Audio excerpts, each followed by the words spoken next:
Hey guys, good news. So we have a new release of the Sunrise on the Reaping Hunger Games book.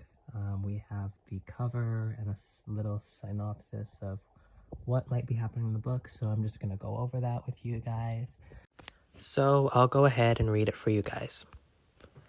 As the day dawns on the 50th annual Hunger Games, fear grips the districts of Panem.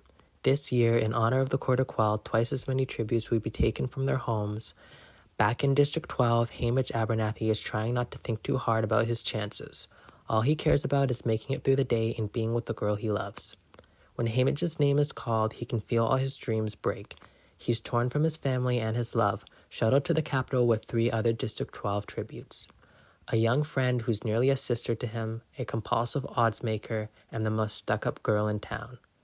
As the games begin, Hamish understands he's been set up to fail, but there's something in him that wants to fight and have that fight reverberate far beyond the deadly arena.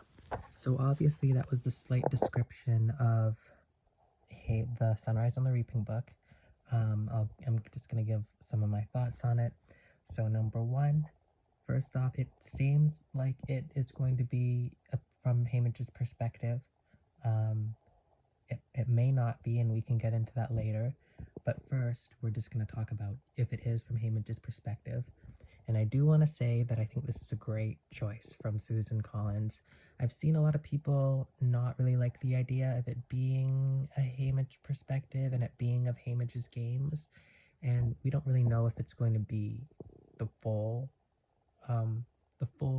ness of Hamish's games. We don't know if it's going to cover everything, but I think this is a great choice because I think that Hamish is a beloved character.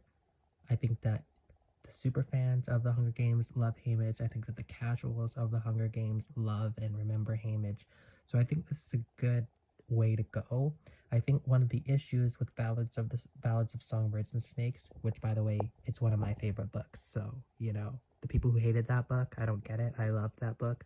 But one of the things that people didn't like about the Ballad of Songbirds and Snakes is that, or at least for me, I think that is that it was focused on a character who we didn't really have a connection with. And yes, I think in the movie, Donald Sutherland did a great job of portraying Snow. I think that he's a very interesting character in the movie and in the books too. But it wasn't a character that we really wanted to see. I think it would have been bigger and more successful had it been about Joanna, had it been about Hamish, had it been about somebody, one of these victors that we loved, or even, it just, but regardless of that, I still love the Ballad of Songbirds and Snakes. Um, but we've also had people make speculations that they think it's going to be about Plutarch. Um, I never really resonated with that idea. I don't think he's a interesting enough character to focus a book on, and that's where I kind of connect the Ballad of the Songbirds and Snakes thing. If it had been about Plutarch, I think it would have been a similar issue where it's like, I don't think he's an interesting enough character to focus a book on. I don't think that he has enough, you know, I just don't think people would be as excited. And obviously, this is Suzanne Collins doesn't just write these books to,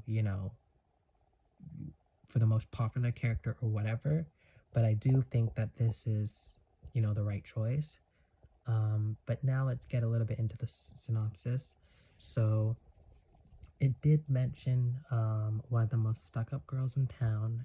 Immediately when I heard that, I thought of Maisley because Maisley is part of the richer part of District 12. So it just makes sense that that would be Maisley. And then it has a description. I think it said something along the lines of a little sister or, a friend. So I'm guessing that that might be the other District 12 girl who was raped. It would make sense. I'm not sure if it mentioned whether or not she was in the scene in Catching Fire, but that would just make sense. And then we have the odds maker, who I'm guessing is the other District 12 tribute. It makes sense because the way that it's written, it makes it seem like it's talking about the District 12 tributes. So it just makes sense. But I will say, from the little description that we got, I am very excited because the fact that Hamish may possibly even know the younger District 12 tribute, I feel like that just adds another facet of like, oh my gosh, here's another person that he knows. It's gonna add another dynamic to the book, which will be cool. Um, and then we can talk about cover. And the cover looks a lot like the Ballad of Songbirds and Snakes. It gives that vibe more than the other Hunger Games books. So this is where I get into maybe other theories that it may be a third perspective, similar to the Ballad of Songbirds and Snakes. It might not just be Haymitch. And when I saw uh, the cover, it gave like maybe it's a Snow perspective as well as a Haymitch perspective. I don't know if that's what it is, but I could be completely off with that. But that's kind of what I was getting. Um, the book cover, I'm gonna be completely honest, I don't know if I liked the book cover that much. It wasn't really what I was expecting, but again, it's like it's a book cover, so how important is that? It's really not, in my opinion. Still gonna read the book. I'm still gonna love it because it's the Hunger Games. Um, but it's not something I would have chosen. But again, like you know, it's the Hunger Games. Um, but yeah, I think that's kind of a little run through of what may be happening in the book. Um, I'm excited. I'm so excited. I've been a Hunger Games fan since the first books came out. I read them, um, and I'm excited to see Haymitch. I feel like this book is like every they have all the pieces for this book to be good. They have all the pieces for this movie to be good. So I'm really hopeful that this is like a successful um, book and movie.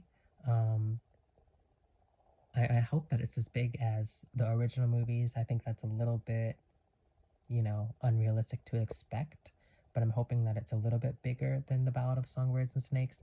And there was some things part of the Ballad of Songbirds and Snakes that I didn't really enjoy.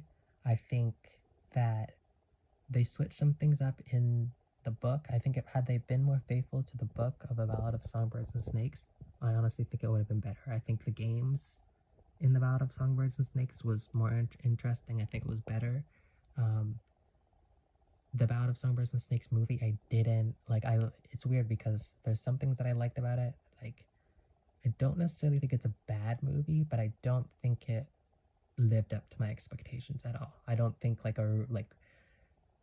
it's the movie that can be rewatched and it can be like, still stay up there with like being a great movie. I think the first rewatch, I think it's a good movie, but I think when you continuously rewatch it, it's kind of like there's more things that I'm seeing that I'm kind of like um, but again, I will say I loved the Ballad of Songbirds and Snakes book. I know a lot of people didn't really like that book, but that was like I loved that book.